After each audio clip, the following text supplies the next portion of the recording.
Langsung ke materi yang akan disampaikan oleh Bu Siva, yaitu tentang strategi implementasi kurikulum madrasah di kurikulum merdeka di madrasah. Pada beliau kami persilakan.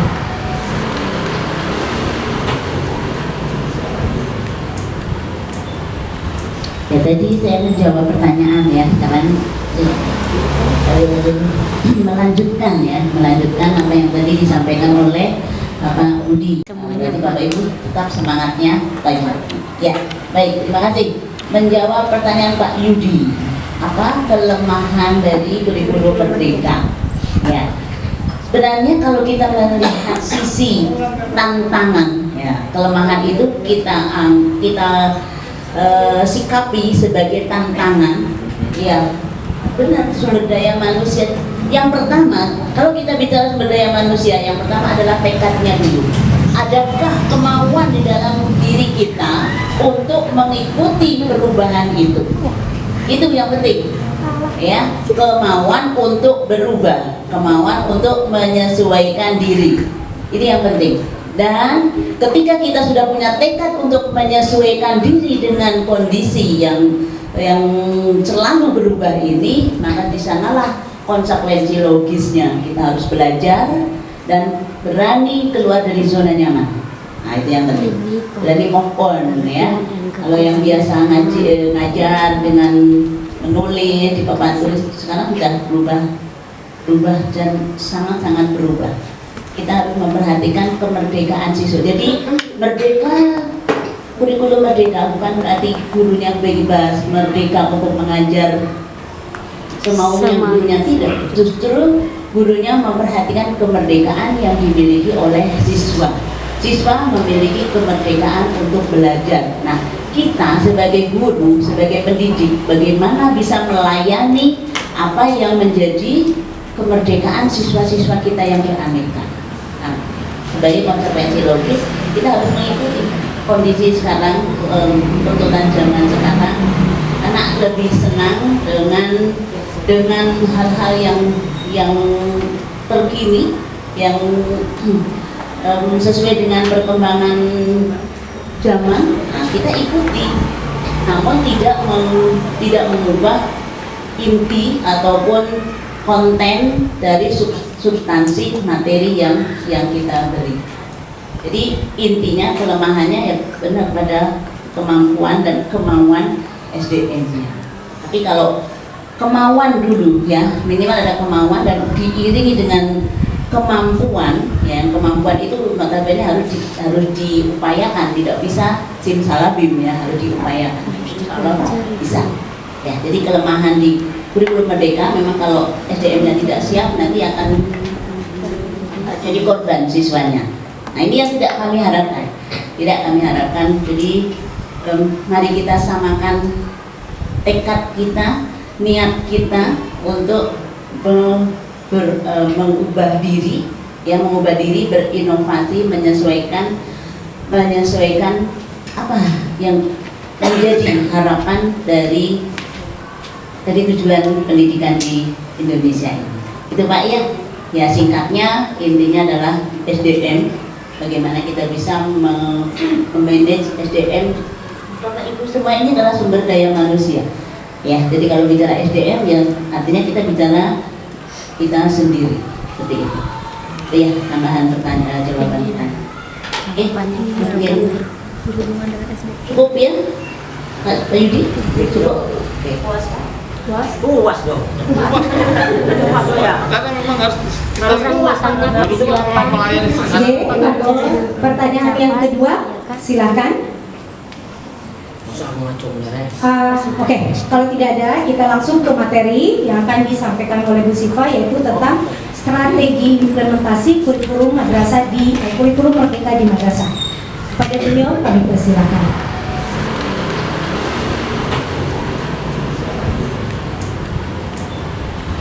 Ya, tadi saya menjawab pertanyaan ya, karena melanjutkan apa yang tadi disampaikan oleh Bapak Budi. Untuk memulai kita mengenal kurikulum merdeka, kami mencoba, Bapak Ibu, teman-teman semuanya memahami kurikulum Merdeka ini dari akarnya, ya, dari akarnya. Tadi yang disampaikan oleh Pak Adi Bambang, Pak Rudi itu adalah komponen-komponen yang ada di dalam kurikulum Merdeka. Kira-kira yang sudah Bapak Ibu terima tadi sudah paham belum apa yang disampaikan oleh Pak Rudi? Apa saja yang sudah disampaikan tadi? Mbak Liza, intinya apa Mbak Liza tadi? Pengenalan Mbak terhadap itu yang saya nih Ya. yang baru hari ini mendapatkan pembelajaran UMKM agak masih bingung Ibu. Masih bingung, Karena saya Mbak. belum pernah dapat pelatihan Belum pernah. Jadi saya Belum bisa. bagaimana seperti apa kayak gitu. Apalagi saya kan dengan pembelajaran Agama. agama. Kalau untuk agama itu agama itu masih bingung penerapan di sana itu bagaimana.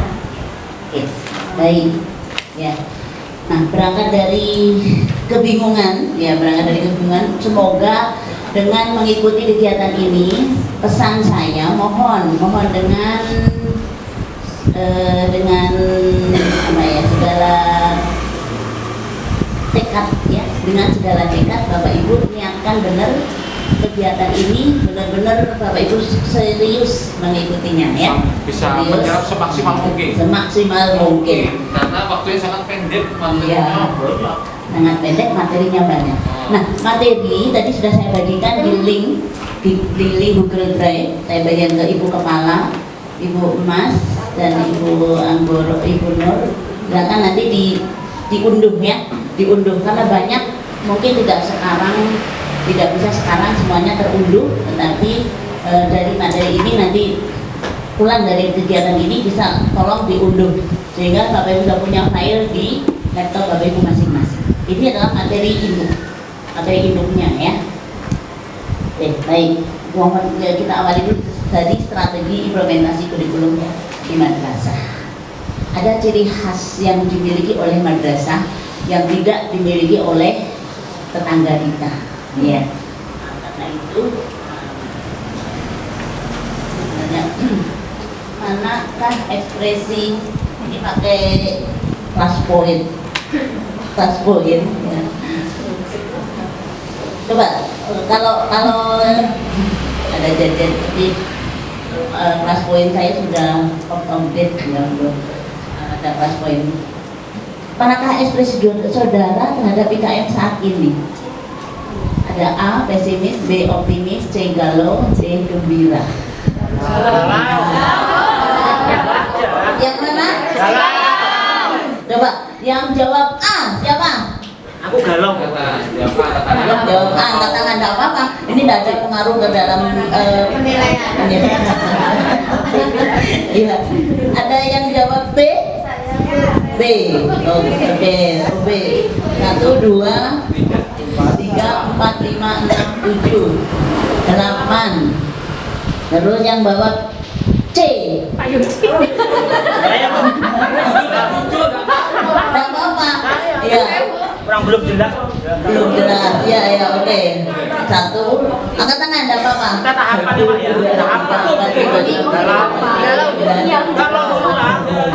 Terus yang menjawab gembira. Saya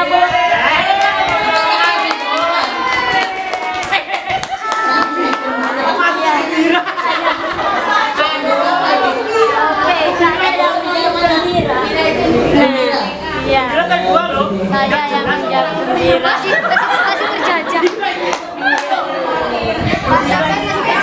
Saya menjawab gembira. Gembira. Mas Anton masuk yang mana? Gembira. Gembira. Saya gembira. Coba sekali lagi yang gembira, angkat tangan. 1, 2, 3, 4, 5. Yang lain yang tidak angkat tangan. Jalani saja di Iya, filosofinya bagus. Kalau sudah gembira gampang nangkepnya. Oke, baik. Kalau sudah gembira optimis Apapun pasti bisa. jawaban dan Gitu. ibu inilah kondisi Dipaksa, saya saat dipaksa ini, terbiasa. ya. Hah? Semoga setelah kita bersama-sama belajar ya dengan kurikulum Merdeka ini akan semua akan optimis dan gembira. Pertama gembira dulu, kemudian optimis. Ya. Baru rebahan. Iya. Baru galau.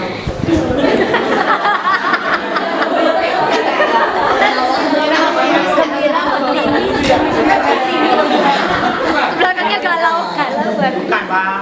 Galaunya sudah hilang. Kalau sudah optimis, galaunya ya. Nah, yang saudara pahami tentang kurikulum merdeka, coba kita brainstorming saja pendapat dulu, 3 sampel ya, sampel atau 4 ya. Coba dari arah dari bangku baris ini, apa yang menurut Bapak dan Ibu dari baris ini, perwakilan boleh salah satu nanti menyampaikan yang dipahami tentang kurikulum merdeka. Dari barisannya Pak Yudi, Pak Samsul, siapa yang akan menyampaikan? Dari barisannya Pak Agil, siapa yang akan menyampaikan? Menurutnya Pak Akil. Akil ini Pak. Oh iya. Tertua. Pak Agil sudah mengajar tadi, ngajar juga. Oke. Baik. Boleh, silakan dari kelompoknya barisannya Pak Samsul. Pak Samsul, Bu. Saya tunjuk Pak Samsul. Biar rata, Bu. Biar Baik. rata. Silakan. Mas Akil di sini, Mas Akil. Apa? Tadi kan gembira, Pak. Baca Pak, Tadi Google, gembira, bro. Pak. Mau buka Tidak usah googling. Google, Bu. Pemahaman yang Pembelajaran Bapak Ibu yang miliki saat ini terhadap kurikulum merdeka. Kalau googling membaca itu hanya membaca, tidak masuk dalam otak. Ya, jadi itu pendapatnya Google, bukan pendapatnya Pak Samsul. Iya. Oke, Ibu Mas, coba menurut Ibu Mas sebagai kepala RA, apa yang Ibu Mas pahami tentang kurikulum merdeka? Kurikulum merdeka yaitu memerdekakan siswanya dalam belajar dan gurunya dalam mengajar, tapi dalam berikan yang diterima. Jadi kata kuncinya apa? Merdeka. Merdeka.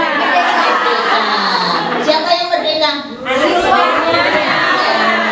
Anaknya doang ya. Gurunya merdeka juga? Tidak. Gak lampuan, Baik, terima kasih Bu Mas sudah ketemu satu kata kunci di Bu Mas. Kemudian barisannya Pak Agil, barisannya Pak Agil, siapa yang akan mewakili? Beratkan, Bu. Oh beratnya, silakan beratnya. Kalau menurut saya ya Bunda, pembelajaran yang mendorong atau mengajak anak-anak untuk lebih ke minat dan bakat sesuai dengan kurikulum yang ada.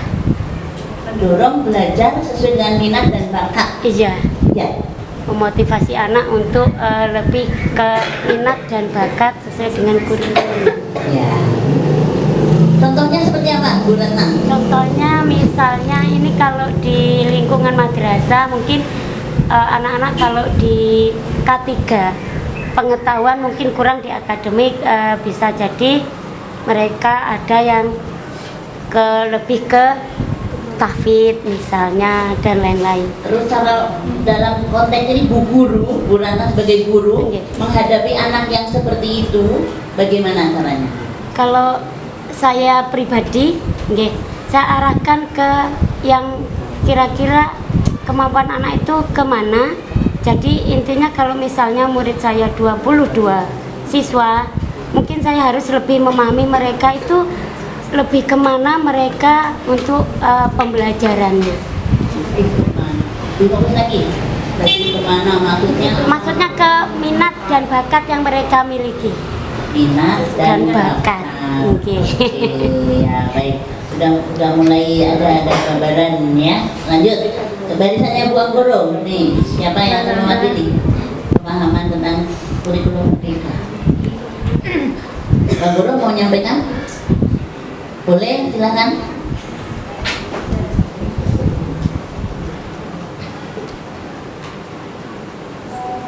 Ya, apa Mbak? Dari kurikulum merdeka yang saya pahami Ya. jadi biasanya itu gurunya yang besok itu kita belajar apa. Jadi kalau kurikulum merdeka ini, jadi kita menawarkan ke anak-anak, besok kita mau belajar apa.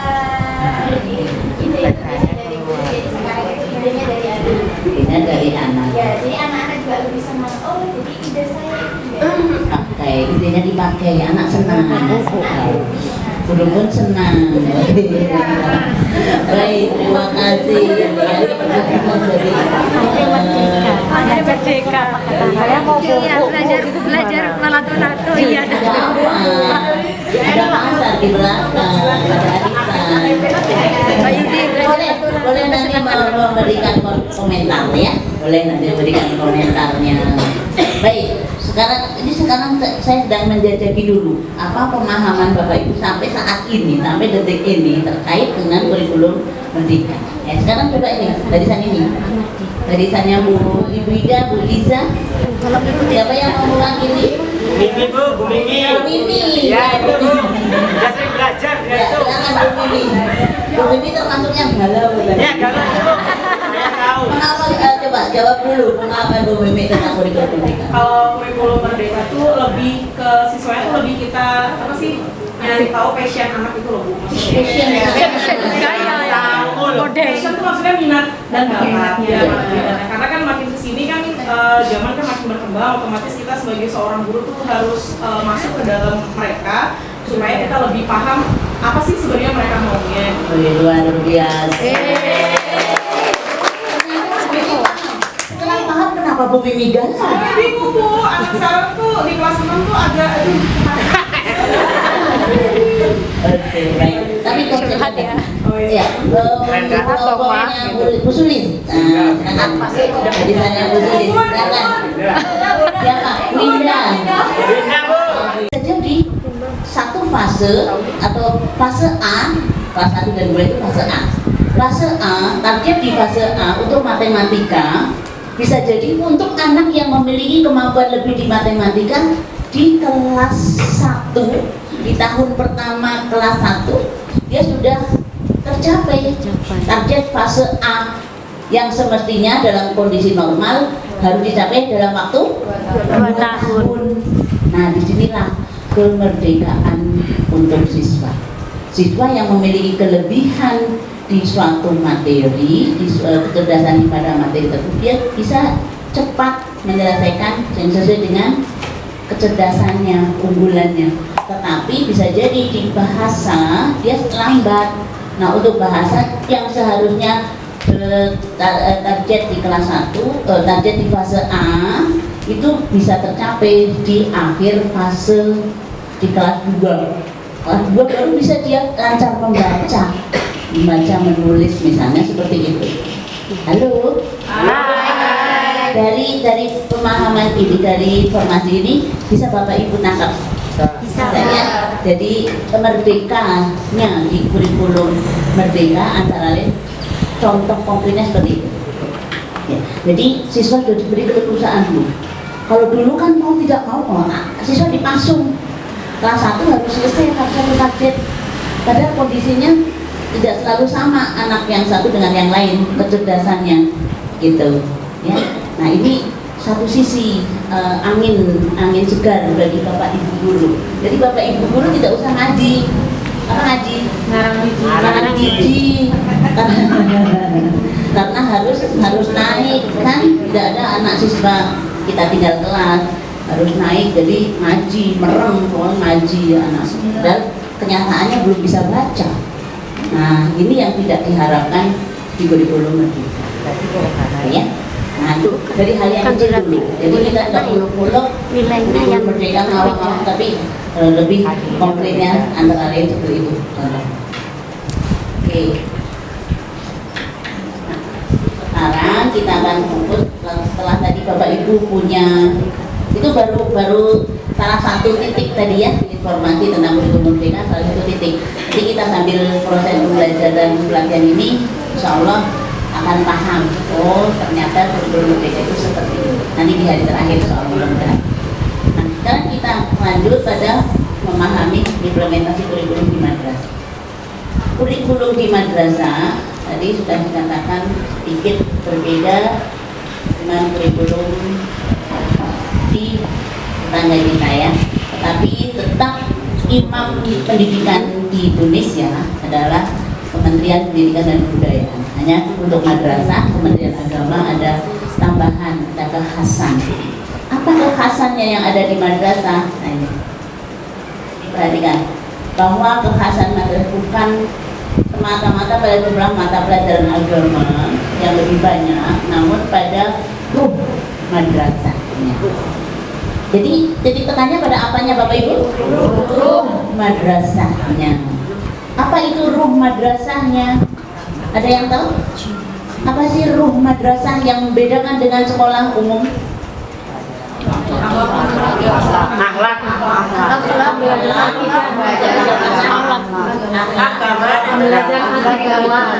Coba tidak bersautan. Ya, kita budayakan ilmiah. Angkat tangan yang mau jawab. Coba. Apa yang membedakan kurikulum di madrasah dengan kurikulum di luar madrasah? Angkat tangan. Ya, Mbak Naidin. Didasari pembelajaran pedoman akidah dan agama terlebih dahulu. Didasari pedoman akidah dan agama. Oke, baik. Ada lagi? Mbak Anggoro. Kalau di madrasah sudah jelas pedomannya yaitu Al-Quran. Oke, lebih tajam. Di madrasah sudah jelas pedomannya Al-Quran dan Al-Hadis. Ada lagi? Ya, Mbak Kin. Di madrasah terdapat 5 pelajaran pokok, yaitu pelajaran Al-Quran, hadis, fikih, SKI, kemudian akidah akhlak, dan ditambah dengan bahasa Arab. Itu menjadi landasan pokok daripada madrasah yang membedakan dengan sekolah besar yang lain. Oke, ya dari mata pelajarannya. Ya, kalau tadi bicara ruhnya, tadi sampaikan Mbak Nailin, Pak Anggoro, dan Mbak Tikin dan memperjelas mata pelajaran yang menjadi dasar. Ya, sesungguhnya di mata pelajaran itu ada ruh. Apa itu tuh ruhnya? Nah, ini ruhnya.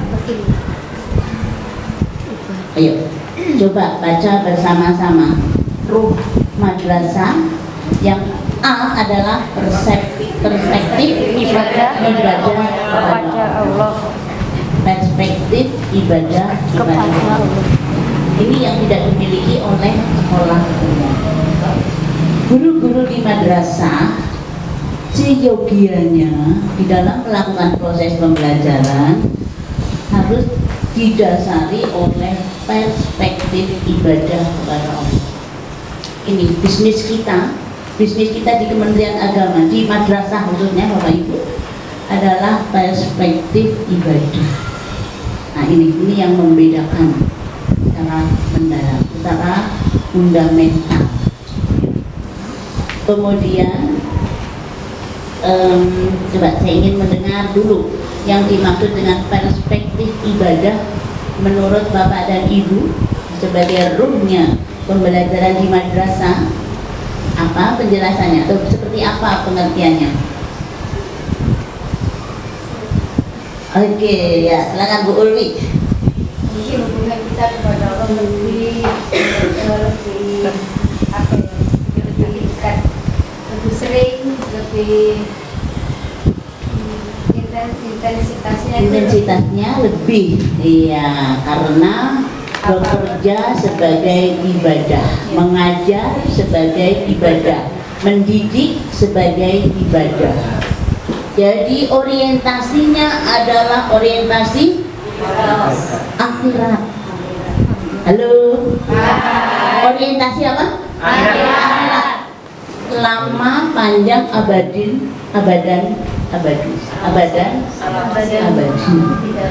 Abadi selama-lamanya. Yaitu orientasi kita ada. Insya Allah. Ayo kita kembalikan ya niat kita, orientasinya pada ibadah. Untuk lain-lainnya bonus, honor, gaji, menggenap itu adalah bonus. Ya, orientasikan pada inilah ruhnya kurikulum di madrasah. Insya Allah kalau Bapak Ibu sudah seperti ini ringan. Tantangan, ujian apapun ringan karena sudah ada perspektif ibadah. Ini yang sangat mendalam yang membedakan dengan sekolah umum. Ya. Kemudian yang kedua ini coba dibacakan Mbak Tia, mana Mbak Tia ya? Oke Mbak Tia. Yang B apa Mbak Tia? Hubungan guru peserta didik diikat dengan mahabbah fillah. Iya. Apa maksudnya? Hubungan guru dan peserta didik diikat dengan mahabbah fillah. Apa maksudnya? Kecintaan kepada Allah. Hubungan guru kepada siswa didasari, diikat oleh cinta kepada Allah. Jadi guru seyogianya mencintai muridnya. Mencintai dalam hal ini mencintai karena Allah. Seperti apapun murid kita, katakanlah sudah dijelaskan 3 kali masih juga belum ngeh, masih juga belum paham. Banyak yang tertawa di pengalaman ya. Ketika dijelaskan kali, oh bisa jadi doa ibu guru untuk anak murid ini masih kurang. Perbanyak lagi doanya pada saat tahajud, doakan murid-muridnya. Pernah tidak Bapak Ibu mendoakan murid-muridnya pada saat tahajud? Pertanyaan, saat tahajud tidak setiap malam? Insya Allah. Sholat 5 waktu baru bulan. Ya. Iya karena bolong-bolong. Inilah ruhnya. Kalau ruhnya sudah gurunya tahajudnya lama, jarang-jarang, bolong-bolong, apalagi tidak pernah disebut muridnya. Ya, diteruskan 5 kali, 10 kali tidak paham-paham. Serahkan aja. Oke ya. Jadi dasarnya adalah ini. Insya Allah kalau dasarnya mahabbah fillah, maka nggak ada guru yang melototi muridnya, nggak ada guru yang bentak-bentak muridnya. Iya. Itu di sana jauh di kelasnya. Ada di kelas. Ada. Bener gak? Di Kuba nggak ada, insya Allah. Ya. Ya kalau pernah ada sudah itu masa lalu. Mulai sekarang masalah sepakat. Ini karena dasarnya adalah mahabbah fillah. Ini dari Kementerian Agama, ini pusatnya Dirjen Pendis yang mengeluarkan ini. Ya. Dan sebenarnya itu sudah ada di kita semua, hanya kita lupa. Ya. Tadi lupa tahajud, lupa nggak disebut muridnya. Oke, yang ketiga ini pandangan Ainur Rahmah. Pandangan Ainur Rahmah. Apa maksudnya? Pandangan kasih sayang. kasih sayang. Apa maksudnya? Pandangan kasih sayang. Ini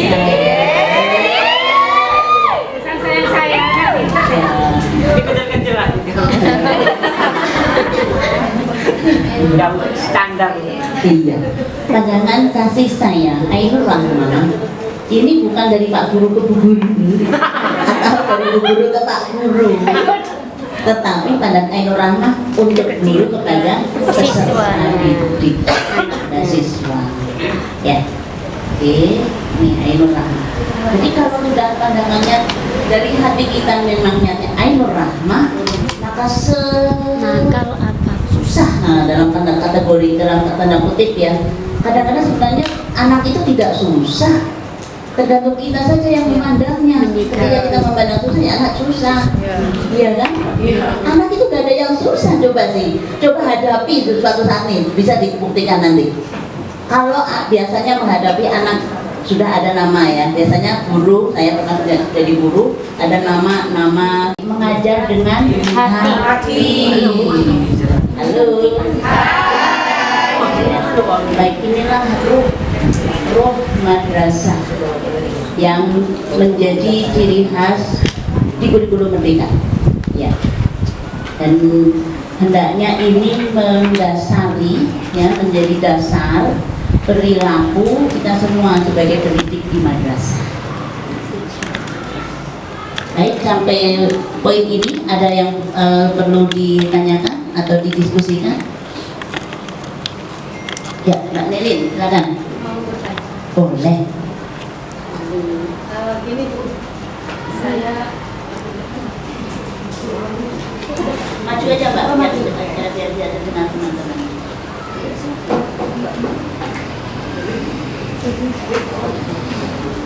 Ya, oke. Ya, silakan. Ya, terima kasih untuk waktunya. Ini sedikit cerita kembali ke masa lalu sih. Kebetulan saya dulu pernah pengalaman mengajar di kelas bengkel, yang dikatakan kelas bengkel karena memang siswanya yang karakternya luar biasa. Itu dari 36 siswa, putrinya hanya 6, yang 30 putra. Ada salah satu siswa ini nakalnya itu super, dan di atas apa ya, di atas pokoknya nggak wajar di kenakalan anak-anak itu pada waktu itu.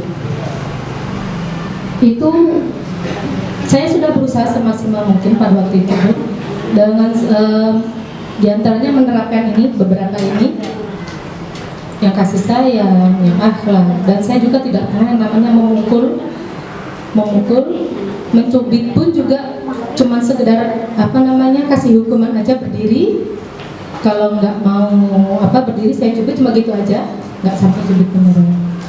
Nah, itu salah satu siswa ini, yaitu nakalnya ini kalau mukul temennya nggak pakai tangan, tapi pakai alas sepatu yang tebal itu dikenakan ke mata temennya, sampai besoknya nih temennya badannya panas 2 hari nggak masuk sekolah. Saya sangat bingung sekali waktu itu menghadapi siswa seperti ini, Bu. Karena siswa-siswa yang lain itu saya cukup menggunakan cara halus dengan hiburan, memahami karakter mereka saja sudah bisa lah untuk mengikuti pelajaran. Tapi siswa yang satu ini sangat sulit sekali. Saya introspeksi apa saya yang salah, ketika waktu sholat juga saya mohon. Sampai masuk semester 2 masih tetap seperti itu. Nah, ketahuannya itu ketika rapotan, ternyata siswa ini dinafkahi oleh orang tuanya dengan cara yang tidak halal. Ayahnya seorang rentenir. Kemudian, dan saya dari situ paham ternyata anak ini memang akhlaknya, karakternya memang dari orang tuanya. Nah, yang mau saya tanyakan, apa yang harus kami lakukan sebagai guru kalau seandainya menghadapi siswa yang seperti itu lagi? Karena kan kita kan sudah semaksimal mungkin di kelas, terutama untuk akhlak, untuk membimbing karakter siswa ini sebaik mungkin sesuai dengan akidah yang diajarkan di sekolah. Tapi dari lingkungan keluarga itu seperti itu. Nah, dari situ saya berpikir apakah iya doa saya itu nggak sampai ke siswa ini karena memang nafkahnya begitu atau bagaimana? Itu yang ingin saya tanyakan. Terus solusinya bagaimana kalau seandainya kita menghadapi siswa yang memang latar belakangnya seperti ini? Terima kasih. Ya baik, terima kasih untuk pertanyaan curhatan Bu Nailin, pengalaman jadi guru bengkel ya katakanlah, karena ada murid yang memang luar biasa. Ya baik, alternatif solusi. Ya saya fokus pada pertanyaan. Alternatif solusi yang bisa kita lakukan sebagai guru apabila menghadapi hal yang semacam itu, ya. Sebenarnya, nah di kurikulum Merdeka ini ada yang namanya asesmen awal. Nah, sudah mulai terantisipasi di kurikulum Merdeka. Namanya asesmen awal. Yang dulu awal-awal kurikulum Merdeka digulirkan disebut sebagai asesmen diagnostik. Tapi pada perkembangan terakhir istilah asesmen diagnostik tidak diberlakukan lagi. Karena asesmen diagnostik punya karakteristik tersendiri. Nah, apa yang digunakan? Yang digunakan adalah asesmen awal. Apa itu asesmen awal? Asesmen awal adalah suatu proses mendeteksi dini. Halo? Proses apa? Mendeteksi dini. Mendeteksi dini murid-murid kita. Ya. Jadi bisa nanti dilakukan itu di awal-awal tahun pelajaran, minggu-minggu pertama awal tahun pelajaran, untuk asesmen awal pada kondisi siswa, karakteristik siswa, minat belajar maupun gaya belajar siswa. Ini bisa dilakukan di awal.